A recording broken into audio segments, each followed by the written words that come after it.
একটা ব্লাউজ বানিয়ে উঠলাম। তো এটার হেম হুক শুধু বাকি আছে, বাদবাকি মোটামুটি কমপ্লিট হয়ে আছে।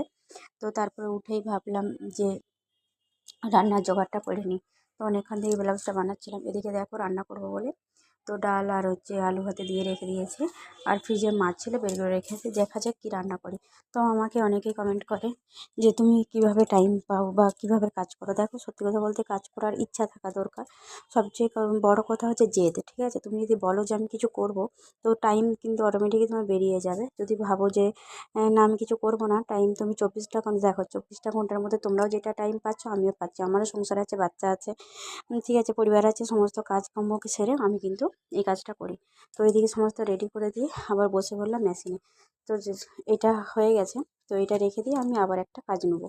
এই একটা ব্লাউজ কাটিং করে রেখেছিলাম, তো এটাকেই সেলাই করতে বসবো, দেখা যাক কতটা করতে পারি, তারপরে আবার রান্না বসাবো। তো এখানে পর্যন্ত ভিডিওটা, টাটা।